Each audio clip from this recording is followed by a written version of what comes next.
Olá, hoje é quinta-feira, dia 10 de novembro de 2016, está no ar a mesa de debates aqui na TVE Juiz de Fora. No programa de hoje nós vamos falar sobre a eleição de Donald Trump para presidente dos Estados Unidos. Vamos falar também sobre o Dia Nacional de Prevenção e Combate à Surdez. Lembrando que você pode participar da nossa mesa de debates, enviando o seu comentário ou sugestão para o e-mail mesadedebates@tvejf.com.br ou pelo facebook.com/mesa de debates. Tem também uma forma mais imediata de entrar em contato com a gente, que é através do WhatsApp. O número é 988924905.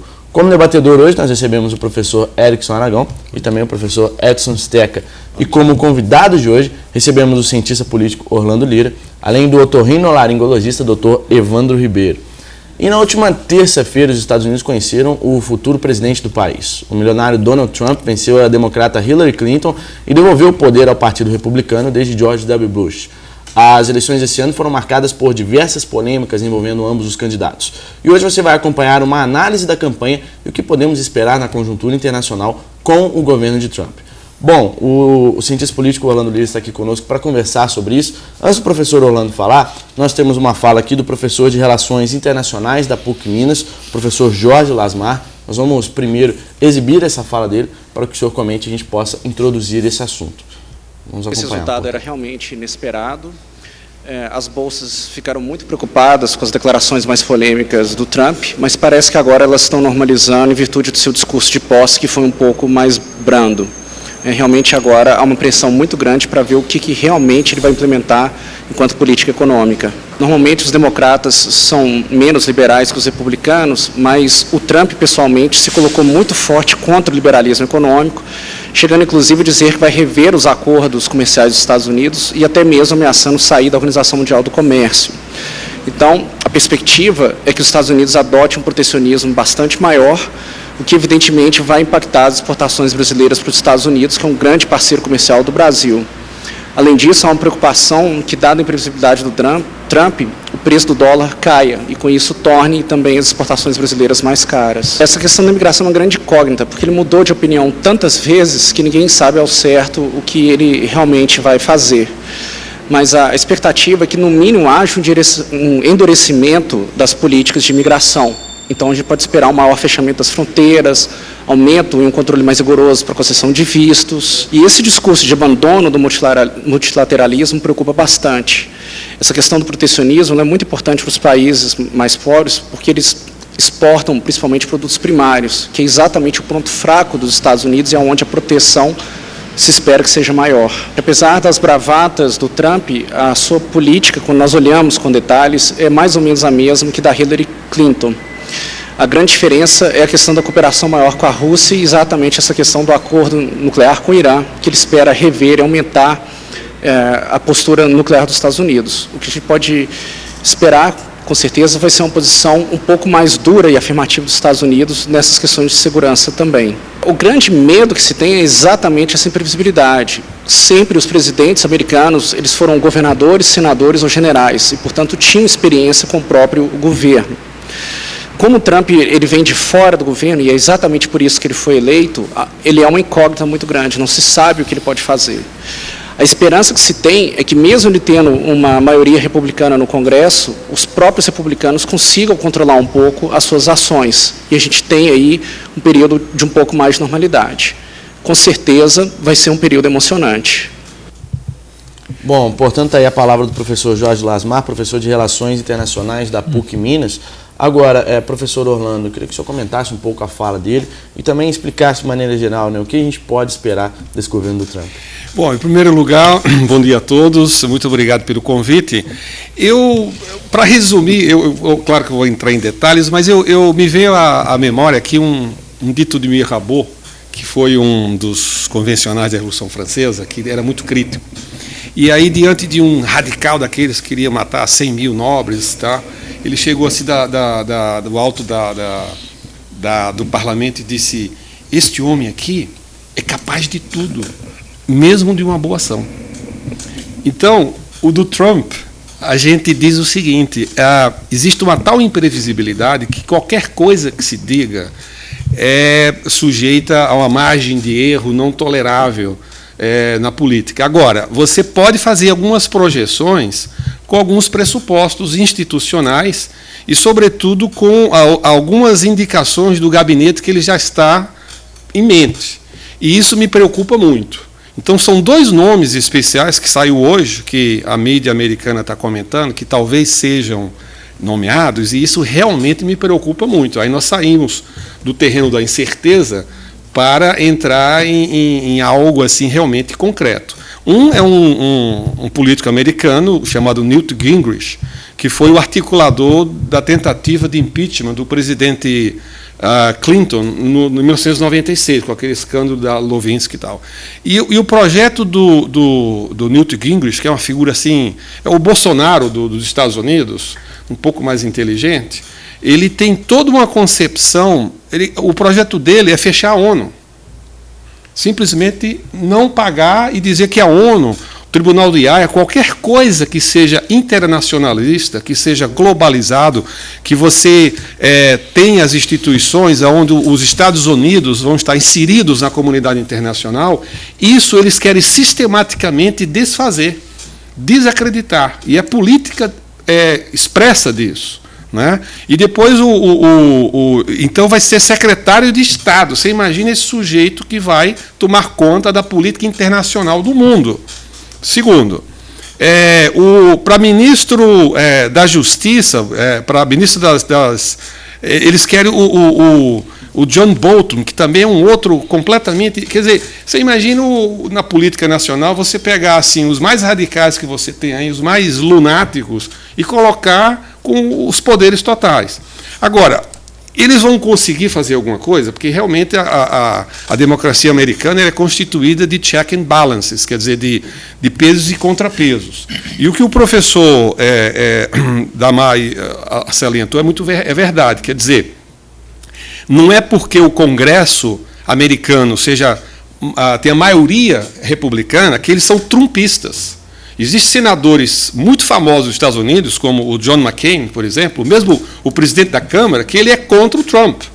Então, o Trump ele vai ter que levar isso em consideração, porque tem que negociar, porque ele precisa dizer que ele rompeu com todo mundo. Ele rompeu com o Partido Republicano, ele quebrou o Partido Republicano, e então ele é o candidato amador da antipolítica e do anti-establishment.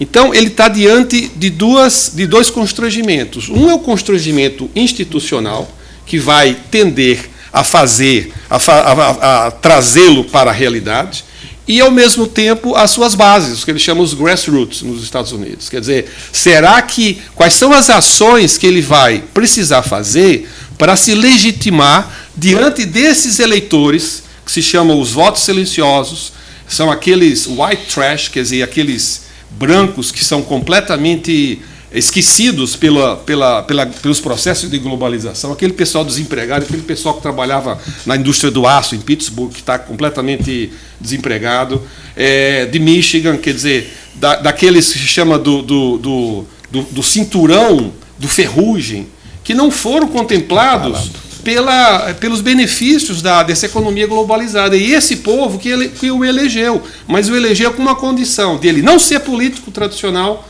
e de ele restaurar o poder dos Estados Unidos, que para eles quer dizer o quê?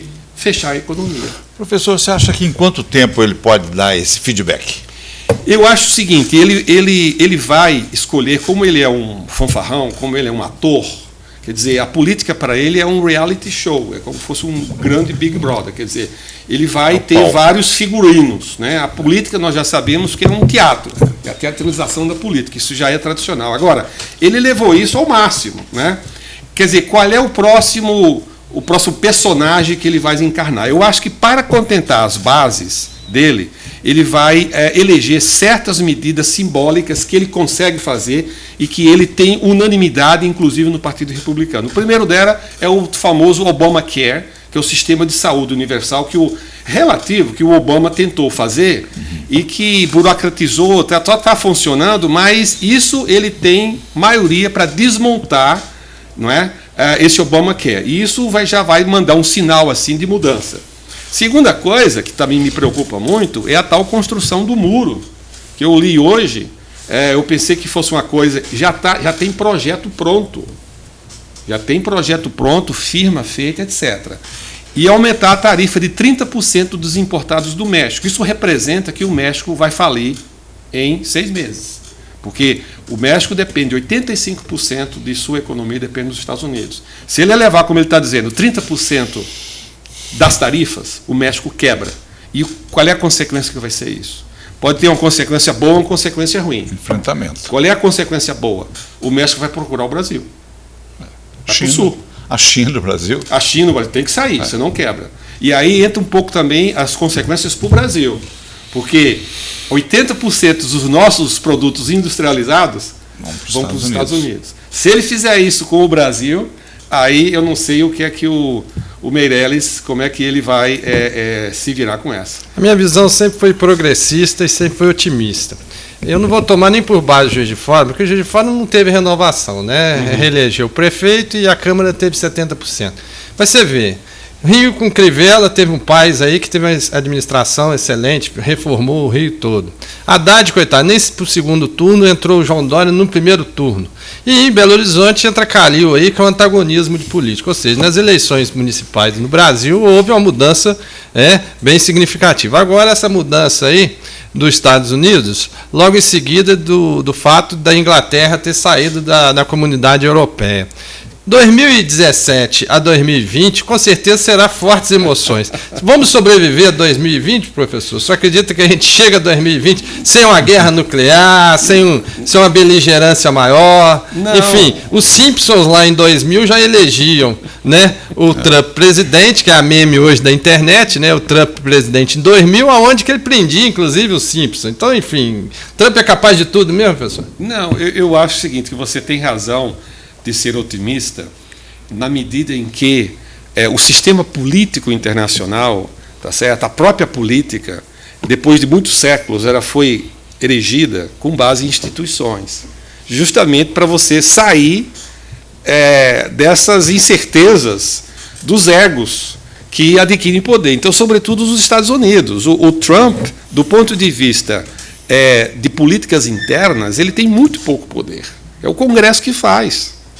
Qualquer presidente dos Estados Unidos, isso foi a estrutura dos pais fundadores. Eles disseram, nós vamos dar poderes de monarca absoluto, por um lado, e, por outro, nós vamos fazer um parlamentarismo que vai ser controlado. Então, do ponto de vista interno, ele consegue muito pouca coisa sem o Congresso.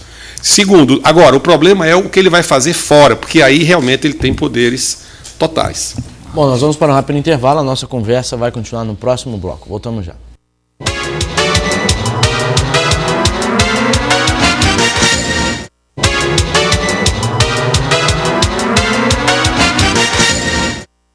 Estamos de volta com a mesa de debates aqui na TVE Juiz de Fora, hoje conversando sobre a eleição de Donald Trump como novo presidente dos Estados Unidos. Nós vamos continuar esse assunto daqui a pouquinho. Antes, gostaria de lembrar você que ainda dá tempo de garantir o seu diário regional de hoje. Hoje, nas páginas do diário, você confere: Uber começa a funcionar hoje em Juiz de Fora. Essa é a manchete principal. Todos os detalhes você vai saber, né? Uma decisão que vai ser bastante discutida ainda, né? A implantação do Uber aqui na cidade. Todos os detalhes nessa reportagem especial do Diário de hoje. Também outras notícias de Juiz de Fora e região, a nossa promoção Bairros do Coração, que também continua. Tudo isso muito mais nas melhores bancas perto de você, com o Diário Regional. Bom, o professor Orlando Lira está aqui conosco, cientista político, para a gente poder conversar sobre essa eleição do Donald Trump. Agora, a campanha foi uma campanha muito curiosa, assim, recheada de polêmicas dos dois lados, né? Tanto das declarações polêmicas do Trump, que foi aí tido como racista, misógino e tudo mais, quanto também dos escândalos da Hillary, questão dos e-mails que foram vazados, também aquela questão dos debates, né? Que ela teria recebido as perguntas dos debates antes das emissoras, antes dos debates realmente acontecerem, ou seja, ela já sabia o que seria perguntado. Queria que o senhor comentasse um pouco também sobre essa campanha e como essa campanha contribuiu para esse resultado final do Trump. Os cientistas políticos do mundo, os analistas, eles cunharam um novo termo para esse novo tipo de campanha. Eles estão dizendo que é o seguinte: campanha pós-verdade. Ou seja, a verdade, os fatos não interessam em nada. Você pode chegar lá e apresentar uma mentira deslavada, que isso não tem efeito negativo nem positivo nenhum. Mas pode ser que cola. Exatamente. E o Trump, ele explorou isso muito bem.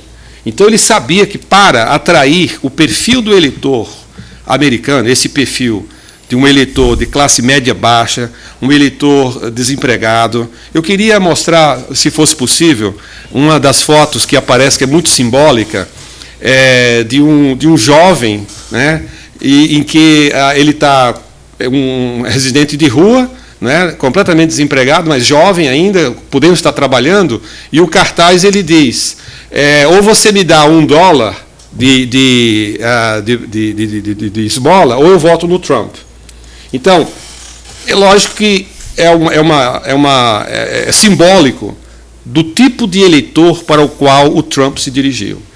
O pessoal que se chama os perdedores da globalização, os perdedores que estão esperando há muito tempo alguma resposta de Washington e não recebem, tá certo? E que estão acumulando esse ressentimento, sobretudo depois da eleição do Barack Obama, que para eles, né, foi a pior desastre da história dos Estados Unidos. Ou seja, como um negro conseguiu chegar na eleição dos Estados Unidos. Então, esse público, ele quer um amador que use não o que se chama soft politics, a política educada, a política da diplomacia, do debate, que use uma marreta. Eles usam isso. E o Trump usou isso. Então, nessa linguajar todo dele, isso tinha um propósito, ele não fez de graça. Ele sabia que quanto mais fora da escala ele fosse, mais ele atraía os votos, mais ele se pareceria o candidato deles, que é um candidato da antipolítica e um candidato anticonvencional. Isso é uma estratégia absoluta, da equipe de marketing sem dele. Dúvida. E eu acredito que ele, pessoalmente, vai mudar. Não, aí vai acompanhar exatamente, esse marketing de palanque. Exatamente. Há muitas coisas que autorizam a ele a fazer isso. Agora, aí que vem a grande mistura, a grande equilíbrio que ele vai ter que ter para não se parecer como um traidor. Como o Obama, por exemplo, que disse que ia mudar, que ia fazer tudo, e que fez muito pouco.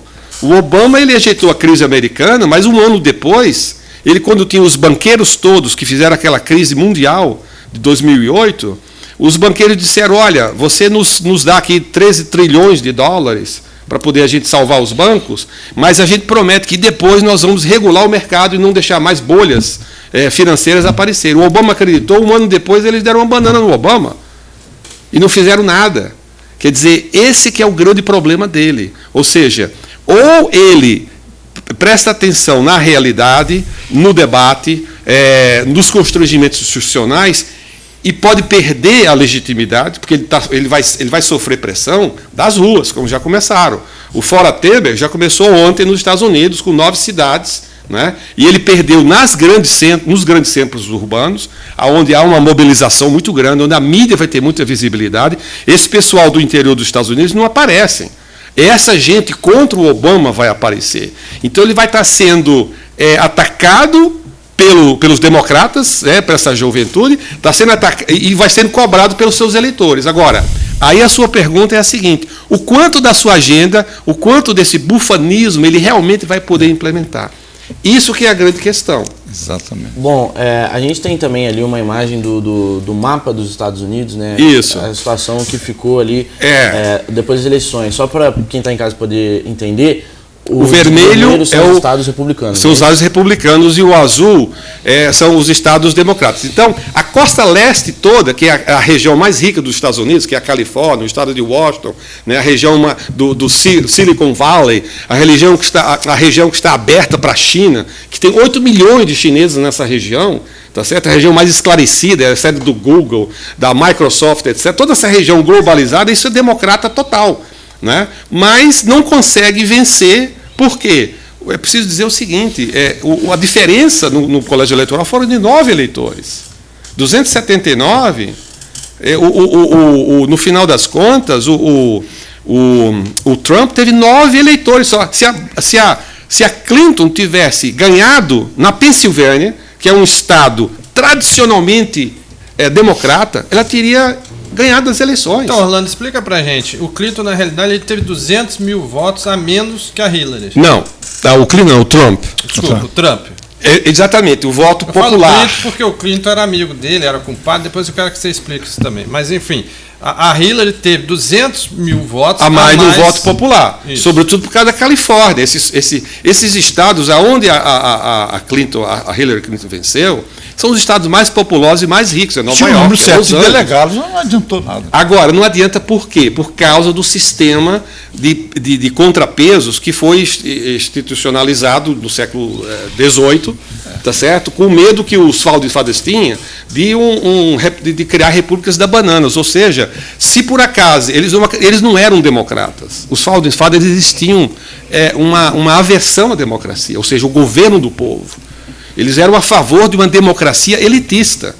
O povo, as massas todas, elas são, a Revolução Francesa mostrou isso, quer dizer, elas são incontroláveis. Então eles fizeram um sistema de pesos e contrapesos aonde o colégio eleitoral, se eleger um bandido, se eleger um general qualquer, populista, os eleitores, o colégio eleitoral pode barrar isso. Então, existem meios além do impeachment para você filtrar e sempre eleger uma elite consensual. É por isso que você perde os votos populares, mas ganha nos votos eleitorais, porque você aí vale os estados, os Estados Unidos da América. Então, os estados têm muito mais peso na democracia do que o povo. É por isso que ele foi eleito. Agora, a pergunta, então, é a seguinte: será que ele vai... Como é que ele vai conseguir vencer os constrangimentos institucionais para fazer as loucuras que ele está propondo? Eu acho que não. Mas não há indícios, deixa eu só te interromper, não há indícios que ele consegue ultrapassar determinados obstáculos que tradicionalmente derrubariam o presidente ou enfraqueceriam?